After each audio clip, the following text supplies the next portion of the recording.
ವೀಕ್ಷಕರೆಲ್ಲರಿಗೂ ಅಡುಗೆ ಸಾಧನಕ್ಕೆ ಸ್ವಾಗತ. ನಾನಿವತ್ತು ಕೆಲವೇ ಪದಾರ್ಥ ಉಪಯೋಗಿಸಿ ಬದನೆಕಾಯಿ ಚಟ್ನಿಯನ್ನು ರುಚಿಯಾಗಿ ಹೇಗೆ ಮಾಡೋದು ಅಂತ ತೋರಿಸ್ತೇನೆ. ಇದು ಇಡ್ಲಿ, ದೋಸೆ, ಚಪಾತಿ ಹಾಗೆ ರೊಟ್ಟಿಗೆ ತುಂಬ ಚೆನ್ನಾಗಿರುತ್ತೆ. ನೀವು ಇನ್ನೂ ಅಡುಗೆ ಸಾಧನಕ್ಕೆ ಸಬ್ಸ್ಕ್ರೈಬ್ ಆಗಿಲ್ಲ ಅಂದರೆ ಖಂಡಿತ ಸಬ್ಸ್ಕ್ರೈಬ್ ಆಗಿ, ಪಕ್ಕದಲ್ಲಿರುವ ನೋಟಿಫಿಕೇಷನ್ ಬಟನ್ ಟಚ್ ಮಾಡೋದನ್ನು ಮಿಸ್ ಮಾಡಬೇಡಿ. ಈ ಚಟ್ನಿಗೆ ಏನೇನು ಸಾಮಗ್ರಿಗಳು ಬೇಕು ಅಂತ ನೋಡ್ಕೊಳ್ಳಿ.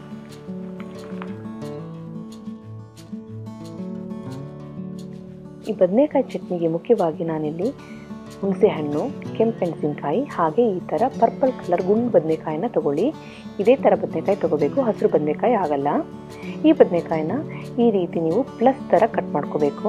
ನೋಡಿ, ತೊಟ್ಟು ಹಾಗೆ ಇರಬೇಕು. ಮುಂದೆ ಮಾತ್ರ ಕಟ್ ಮಾಡಿಕೊಂಡು ಒಳಗಡೆ ಏನಾದರೂ ಹುಳು ಇದೆಯಾ, ಕಪ್ಪಗಿದೆಯಾ ಅಂತ ನೋಡ್ಕೋಬೇಕು. ಅದಕ್ಕೋಸ್ಕರ ನಾವು ಈ ರೀತಿ ಕಟ್ ಮಾಡಿ ಇಟ್ಕೊಂಡಿದ್ದೀವಿ. ಒಂದು ಬಾಣಲೆಯಲ್ಲಿ ಸ್ವಲ್ಪ ಎಣ್ಣೆ ಹಾಕ್ಕೊಂಡು, 1 ಸ್ಪೂನ್ ಎಣ್ಣೆ ಹಾಕ್ಕೊಂಡು ಸ್ವಲ್ಪ ಉದ್ದಿನಬೇಳೆ ಹಾಕ್ಕೊಳ್ಳಿ. ಅದು ಕೆಂಪಗಾದ್ಮೇಲೆ ಸ್ವಲ್ಪ ಹಿಂಗೆ ಹಾಕ್ಕೊಂಡು ಎರಡನ್ನೂ ಸಹ ಚೆನ್ನಾಗಿ ಹುರ್ಕೊಳ್ಳಿ. ಎರಡು ಚೆನ್ನಾಗಿ ಹುರಿದ್ಮೇಲೆ ಈ ಉದ್ದಿನಬೇಳೆ ಹಿಂಗನ್ನು ಒಂದು ಪಾತ್ರೆಗೆ ಟ್ರಾನ್ಸ್ಫರ್ ಮಾಡ್ಕೊಳ್ಳಿ. ಈ ರೀತಿ ಅದೇ ಬಾಣಲೆಯಲ್ಲಿ ನಾವೀಗ 4ರಿಂದ 5 ಕೆಂಪು ಮೆಣಸಿನ್ಕಾಯಿನ ಹಾಕ್ಕೊಂಡು ಹುರ್ಕೋತೀನಿ. ಅದಕ್ಕೋಸ್ಕರ ನಾನು ಇಲ್ಲಿ ಉದ್ದಿನಬೇಳೆ ಹಿಂಗನ್ನು ನಾನು ತೆಗೆದಿಟ್ಕೋತಾ ಇದ್ದೀನಿ. 4ರಿಂದ 5 ಕೆಂಪು ಮೆಣಸಿನ್ಕಾಯಿ ಒಂದು ಬದನೆಕಾಯಿಗೆ ಸಾಲಕ್ಕೂ.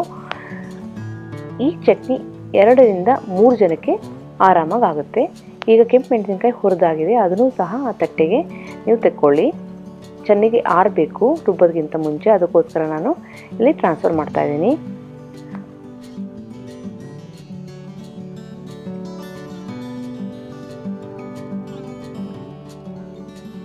ಆಮೇಲೆ ಆ ಬಾಣಲೆಗೆ ಇನ್ನೊಂದು ಸ್ಪೂನ್ ಎಣ್ಣೆ ಹಾಕ್ಬಿಟ್ಟು ಈಗ ನಾವು ಕಟ್ ಮಾಡಿಟ್ಕೊಂಡ್ರೆ ಮುಂದೆ ಮಾತ್ರ ಕಟ್ ಮಾಡಿಕೊಂಡು ತೊಟ್ಟನ್ನು ಹಾಗೆ ಇಟ್ಕೊಂಡ್ರೆ ಬದನೆಕಾಯಿನ ನೋಡಿ, ಈ ರೀತಿ ತೊಟ್ಟು ಹಾಗೆ ಇದೆ ನೋಡಿ, ಅದನ್ನು ನಾವು ಈ ಎಣ್ಣೆಲಿ ಹಾಕ್ಕೊಂಡು ಚೆನ್ನಾಗಿ ಹುರ್ಕೋಬೇಕು.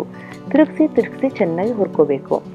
ಅಂದರೆ ಆ ಬದನೆಕಾಯಿ ಚೆನ್ನಾಗಿ ಶ್ರಿಂಕ್ ಆಗಿ ಆ ಸಿಪ್ಪೆ ಎಲ್ಲ ಡಾರ್ಕ್ ಬ್ರೌನಿಶ್ ಆಗೋವರೆಗೆ ಚೆನ್ನಾಗಿ ತಿರುಗಿಸ್ತಾ ಹುರ್ಕೋಬೇಕು. ಇದು 10ರಿಂದ 15 ನಿಮಿಷ ಚೆನ್ನಾಗಿ ತಗೊಳುತ್ತೆ. ನೋಡಿ, ಇಲ್ಲಿ ಬದನೆಕಾಯಿ ಚೆನ್ನಾಗಿ ಬೆಂದಿದೆ. ಚಾಕು ಹಾಕಿಸಿದ್ರೆ ಆರಾಮಾಗಿ ಹೋಗ್ತಾ ಇದೆ. ಸಿಪ್ಪೆ ಕಲರ್ ಚೇಂಜ್ ಆಗಿದೆ. ಈಗ ಬದನೆಕಾಯಿ ಪರ್ಫೆಕ್ಟಾಗಿ ಬೆಂದಿದೆ. ಇದನ್ನು ಸಹ ಒಂದು ತಟ್ಟೆಗೆ ಹಾಕ್ಕೊಂಡು ಆರಿಸ್ಕೊಳ್ಳಿ. ನೋಡಿ, ಬದನೆಕಾಯಿ ಬೆಂದಿದೆ ಅಂತ ಈ ಥರ ಇರುತ್ತೆ. ಬದನೆಕಾಯಿ ಒಂಥರ ಸಾಫ್ಟಾಗಿ ಆಗುತ್ತೆ, ಆಗ ಬದನೆಕಾಯಿ ಬೆಂದಿದೆ ಅಂತ ಅರ್ಥ. ಈಗ ನಮ್ಮ ಹತ್ರ ಈಗ ಬದನೆಕಾಯಿ ಹುರ್ಕೊಂಡಾಗಿದೆ, ಕೆಂಪೆಣಸಿನಕಾಯಿ, ಹುಣಸೆಹಣ್ಣು ಎಲ್ಲ ರೆಡಿಯಾಗಿದೆ. ಈ ಹುರಿದ ಬದನೆಕಾಯಿ ಆರಿದ ಮೇಲೆ ನಾನು ತೆಗಿತಿದ್ದೀನಲ್ಲ ನೋಡಿ ಸಿಪ್ಪೆ, ಆ ರೀತಿ ನೀವು ಸಹ ಸಿಪ್ಪೆ ತಗೋಬೇಕು. ನೋಡಿ, ಸಿಪ್ಪೆನೆಲ್ಲ ಕ್ಲೀನಾಗಿ ತೆಗೆದುಕೊಬಿಡಿ. ಸ್ವಲ್ಪನೂ ಸಿಪ್ಪೆ ಇರ್ಬೋದು, ಸಿಪ್ಪೆ ತಿಂದರೆ ನಾಲ್ಗೆ ಕೆರಿಯುತ್ತೆ. ಅದಕ್ಕೋಸ್ಕರ ಸಿಪ್ಪೆ ತೆಗೆದುಬಿಟ್ಟು ಈ ಥರ ರೆಡಿ ಮಾಡಿಟ್ಕೊಳ್ಳಿ. ಈಗ ಬದನೆಕಾಯಿ, ಹುಣಸೆ ಹಣ್ಣು, ಕೆಂಪು ಮೆಣಸಿನ್ಕಾಯಿ, ಉದ್ದಿನಬೇಳೆ, ಹಿಂಗು ಎಲ್ಲನೂ ಸಹ ಒಂದು ಮಿಕ್ಸಿ ಜಾರಿಗೆ ಹಾಕ್ಕೊಂಡು ಹಾಗೆಯೇ ರುಚಿಗೆ ತಕ್ಕಷ್ಟು ಉಪ್ಪನ್ನು ಹಾಕ್ಕೊಂಡು ನುಣ್ಣಗೆ ರುಬ್ಕೋಬೇಕು. ಈಗ ಎಲ್ಲ ಸಾಮಾನು ಹಾಕಾಗಿದೆ ಮಿಕ್ಸಿಗೆ, ಹುಣಸೆಹಣ್ಣು ಸಮೇತ, ಕೆಂಪು ಮೆಣಸಿನ್ಕಾಯಿ ಸಮೇತ. ಈಗ ಈ ರೀತಿ ಪೇಸ್ಟ್ ಮಾಡಿಟ್ಕೊಳ್ಳಿ. ಈಗ ಬದನೆಕಾಯಿ ಚಟ್ನಿ ರೆಡಿಯಾಗಿದೆ. ಇದು ಇಡ್ಲಿ, ದೋಸೆ, ಚಪಾತಿ, ರೊಟ್ಟಿ ಜೊತೆಗೆ ತುಂಬಾ ಚೆನ್ನಾಗಿರುತ್ತೆ.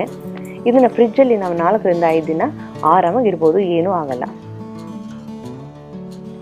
ಈ ಬದನೆಕಾಯಿ ಚಟ್ನಿ ರೆಸಿಪಿ ಎಲ್ಲರಿಗೂ ಇಷ್ಟ ಆಗಿದೆ ಅಂತ ಅಂದ್ಕೊಂಡಿದ್ದೀನಿ. ಖಂಡಿತವಾಗ್ಲೂ ನೀವು ಟ್ರೈ ಮಾಡಿ.